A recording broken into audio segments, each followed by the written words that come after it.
Hi, I'm Three Gnomes, a solo indie game developer, and I'm currently working on Toby's Topsy Tale, which is a Lovecraft-inspired 3D platformer. In last week's devlog, I made these doors actually match the level that they take you into. I also made the bakesmith named Osborne, who creates things for you. I added in some voice acting, and then finally I made the shower monsters, which come in a few different types, and I'm sure kind of speak for themselves. Last week I mentioned that someone said I should name the sandwich Wilson, and then I made a joke that in the comments people should name every inanimate object in my game, and you guys took that and ran with it. So here's some of the names of things in my game. The sandwich is named Wilson, Toby's pants are named Timmy, the picnic basket is named Reginald, the health bar's name is Walter, and the coins are named Jimbo. Jimbo.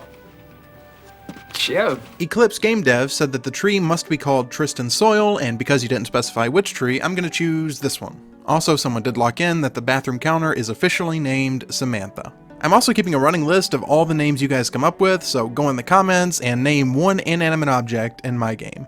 So next up, it was time to learn how to start making buttons in Unity. And no, not those kind of buttons, because you know I've already made several of those. I mean UI buttons. I have no experience with these so far, and so it was kind of starting from scratch. So I just started by making a button and working from there. I labeled this button Get Toasty, and when you clicked on it, it was supposed to change your skin to the burnt gingerbread skin. And there were a lot of reasons why it wasn't working that I realize now, but at the time, I just wanted to pull up a button and play around with it and see what I could figure out on my own. But I eventually had to accept defeat. I looked up a tutorial and learned the basics of how buttons work in Unity with Playmaker, and then I tried again. I made just a default button and I was actually able to click on this one, so way to go tutorials. And so I changed it back to Get Toasty, and that was still clickable, so I hadn't messed anything up yet. And I have my cursor hidden on the recording software, so you'll just have to trust me that I'm clicking when I say I am. So now that I had mastered the basics of actually clicking the button, it was time to make it do something. So as I mentioned before, when you click the button, it's supposed to change your skin to the burnt gingerbread skin.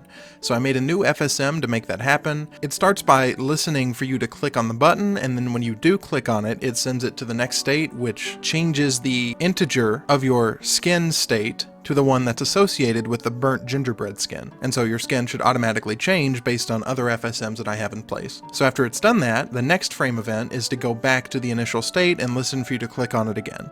So I tested this out to make sure it works, and oh boy, I got toasty. It's the dorkiest. Okay, good. So I had one button that did one thing, but I had a lot more work to go.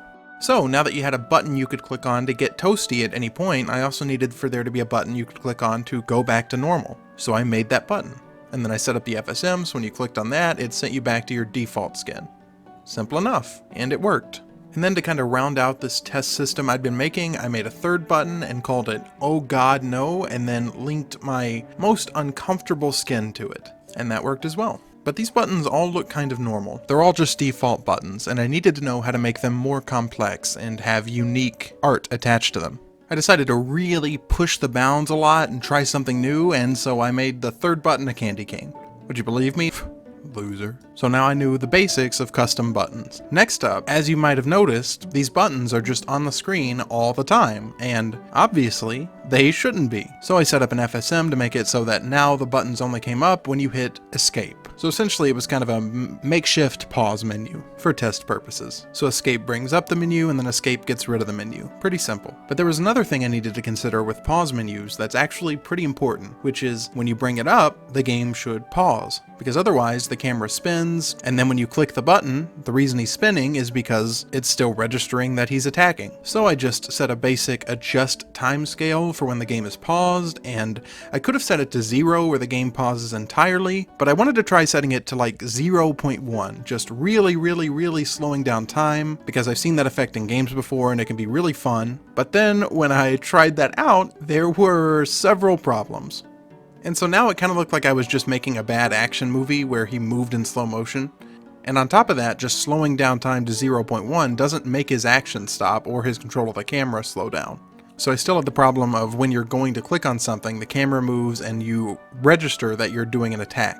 So at this point I faced a choice. I could either commit to this slow down effect and disable certain actions when the game pauses, or I could just make it pause completely. And to be honest, I thought that slowing down time would probably have other issues that I can't predict right in this moment, so I just decided to pause time entirely when you pause the game. But because I couldn't help myself and I was playing with time, here's what the game looks like at double speed. He's got the zoomies. Finally, I added a fourth button that's just basically there to close the menu.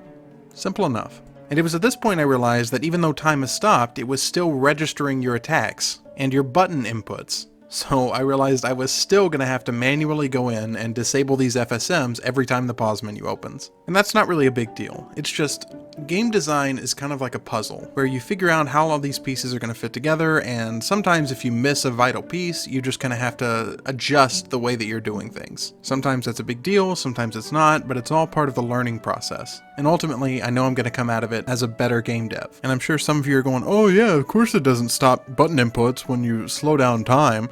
And yeah, of course someone who knows everything about how games work, who's made a full game before, would probably know that, but it's important to remember that I'm not making this for professionals. I'm documenting the process of me learning game dev from the most basic level and learning as I go. I don't try to frame myself as knowing everything or being the best. It's constantly learning, watching tutorials, and getting better as you go. And hopefully that inspires people who are interested, because it's easy to get into the cycle where you think, I don't know what I'm doing, I can't do this, there's so much I don't know. It's just about being okay knowing that you don't know things, and just being willing to put in the work to learn it. Anyways, are you guys tired of looking at this old menu? Me too. So I started making the actual pause menu. And I knew that I wanted it to look like one of those old recipe books that people used to write in. And I didn't just want to draw one, I wanted it to look like it was an actual book that pops up on your screen. So I just made a book in Blender and used that to create a 2D image that would serve as the background for the pause menu. And that was kind of step one. So now the base was done and I was pretty happy with that, and I already had it set up from the other menu that we made to pause time, so I used the same things from that, so the basics were done. But I found another problem, which is if you interact with a character or a sign or anything in the world, and then you open the pause menu while you're talking to them, it'll kind of open behind that. So pretty much I just needed to set something to trigger the dialogue to close when you open the pause menu. That wasn't hard to set up. However, because for a lot of these things I had set up a custom camera to zoom in on what you're talking to, that didn't automatically reset when you just close the dialogue. The camera wouldn't be reset, so you would be stuck moving around with this weird focused camera. It looked ridiculous, and I fixed that quick before all the spinning made me throw up. So, step 2 done. So I started adding the other things to the pause menu, just piece by piece until I had the whole thing set up. Essentially it's a menu on one side, and then on the other side is information about the level you're in and the things you still need to collect. So, for instance, when you collect one of the candy pieces, the pause menu will change to let you know that you've collected it, so you can keep track of what you still need to get in the level. And that took a lot of trial and effort, but I'm gonna skip to the part where that's done. So, step 3 through 35, done. And then finally, I had to make the customization menu.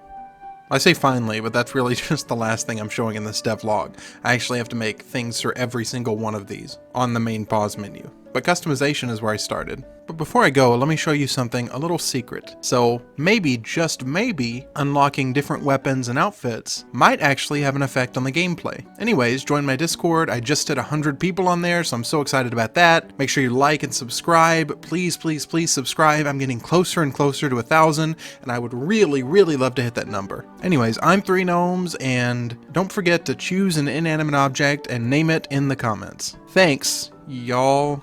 I gotta stop saying y'all.